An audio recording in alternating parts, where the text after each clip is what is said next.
বাহ্যিক আচরণ বা অভ্যাসের বিচারে একেক মানুষের পছন্দ একেক রকম। তাই সব সময় যে সবার মন জয় করে চলতে হবে তা নয়। তবে কিছু বিষয়ে খেয়াল রাখলে এবং সেগুলো থেকে নিজেকে বিরত রাখলে কখনো কারো অপছন্দের পাত্রে পরিণত হতে হবে না। 1 নম্বর, বদমেজাজ। বদমেজাজি মানুষ শুধু নিজেই অস্বস্তিকর অবস্থায় থাকেন তা নয়, এ স্বভাবের মানুষের চারপাশে অন্যরাও মানসিক কষ্ট, বিরক্তি ও অসহনীয় পরিস্থিতির মুখোমুখি হয়ে থাকেন। এর কারণে পরবর্তী সময়ে দাম্পত্য জীবন থেকে ভালোবাসা, হৃদ্যতা ও সুসম্পর্ক বিদায় নেয়। সব সময় ঝগড়া বিবাদ লেগে থাকে। 2 নম্বর, অন্যের কথার মাঝে মাঝে কথা বলা। মনে রাখতে হবে, সামনের মানুষটি আপনার মনোযোগ আকর্ষণ করতে চায়। সেজন্য গল্প কিংবা কোনো সমস্যার কথা শেয়ার করে থাকেন। সামনের ব্যক্তি যাই বলুন না কেন, কারো কথার মাঝখানে বারবার কথা বললে তিনি বিরক্ত হতে পারেন। এভাবে যারা বেশি কথা বলেন এবং অপরের কথার মধ্যে বিঘ্ন সৃষ্টি করেন, তাদের এ অভ্যাস অপরের অপছন্দের কারণ হয়ে দাঁড়ায়। এজন্য সামনের মানুষের কথা মনোযোগ দিয়ে শোনার পরই নিজের বক্তব্য দেওয়া উচিত। 3 নম্বর, বেশি ভালো হওয়া। অবাক করা কথা হলেও সত্যি যে খুব ভালো হওয়াও অপরের অপছন্দের বড় কারণ হতে পারে।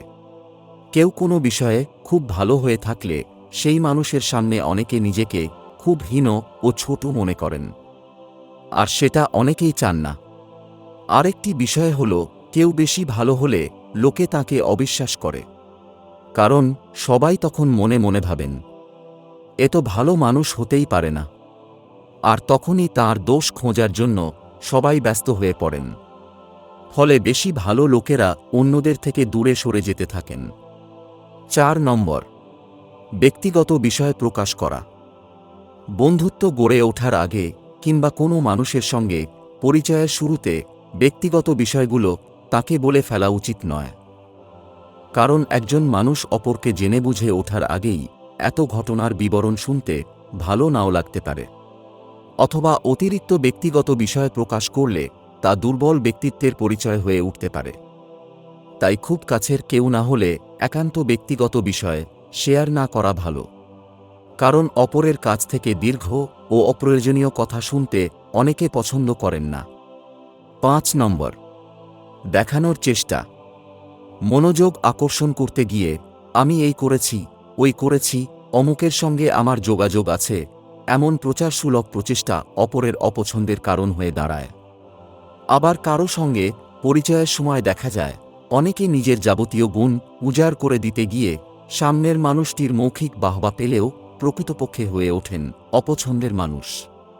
অনেকে আবার অপরের কাছে নিজের উদারতার কথা কিংবা অন্য কাউকে সাহায্য করার মতো কৃতিত্ব দেখাতে চান। এই স্বভাবটি নিঃসন্দেহে অপরের অপছন্দের কারণগুলোর মধ্যে একটি। আবার সামনের মানুষকে যদি আপনি মনে মনে অপছন্দ করেন, তাহলে স্বাভাবিকভাবে তিনিও আপনাকে অপছন্দ করবেন। অপছন্দের বিনিময়ে কেবল অপছন্দই পাওয়া যায়। তাই কারো পছন্দের মানুষ হতে হলে তাকে অন্তর থেকে পছন্দ করতে হবে। 6 নম্বর, আবেগ লুকানোর চেষ্টা। অনেকেই আবেগ অনুভূতি লুকানোর চেষ্টা করে থাকেন। মনে রাখতে হবে, আবেগ লুকানো আর আবেগ নিয়ন্ত্রণ সম্পূর্ণ আলাদা দুটি বিষয়। পরিস্থিতির দরকারে আবেগ নিয়ন্ত্রণ করা যেতে পারে, তবে আবেগ লুকানো কখনোই ভালো নয়। 7 নম্বর, পরচর্চা।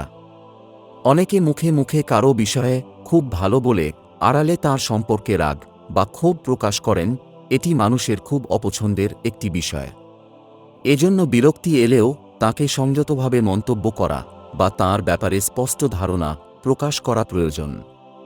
সর্বশেষে একটি কথা বলবো, সবার পছন্দের মানুষ হওয়া সম্ভব নয়।